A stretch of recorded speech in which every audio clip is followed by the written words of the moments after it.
Drugs ലീഗലാക്കിയാൽ ഈ പ്രശ്നങ്ങൾ തീരുമോ, അല്ലെങ്കിൽ അത് നോർമലൈസ് ചെയ്യുന്നത് ശരിയാണോ? ഒരു വ്യക്തിക്കും സമൂഹത്തിനും ദ്രോഹമാകുന്ന ഒന്നും ലീഗലൈസ് ചെയ്യാൻ പാടില്ല. അതാണ് എൻ്റെ പോളിസി.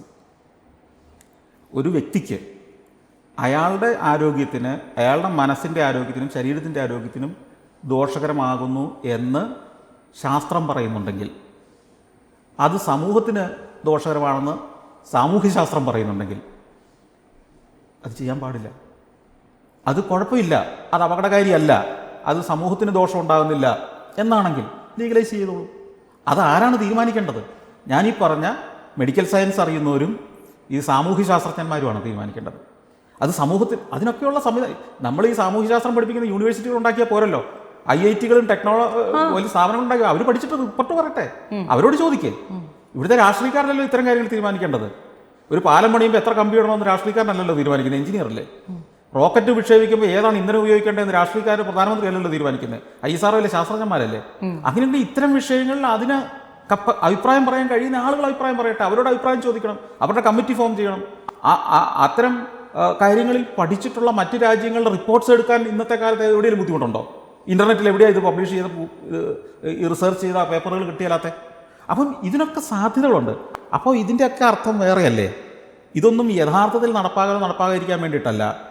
എനിക്കിഷ്ടപ്പെട്ട ആളുകളെ ഞാൻ സംരക്ഷിക്കും, എനിക്കിഷ്ടപ്പെടാത്തവരെ ഞാൻ തകർക്കും. അത്രയേ ഉള്ളൂ ഇതിനകത്തെ കാര്യം. പല സ്ഥലത്തും ഞാൻ കണ്ടൊരു കമൻറ്റാണ്, മതം ദൈവത്തെ മറന്നു, ദൈവം ഉണ്ടായിരുന്നെങ്കിൽ, ദൈവത്തിൽ വിശ്വാസം ഉണ്ടായിരുന്നെങ്കിൽ, അത് ഫോളോ ചെയ്യായിരുന്നെങ്കിൽ ഇതൊന്നും ആരും ഇങ്ങനെ ചെയ്യില്ല.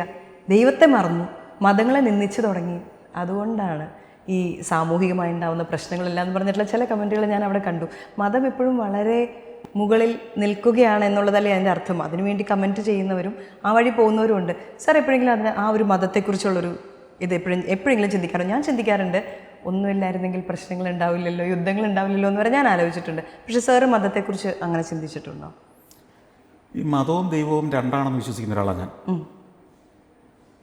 രണ്ടാമത്തെ കാര്യം, ഈ മതവും ദൈവവും വ്യക്തിപരമായ കാര്യങ്ങളുമാണ്.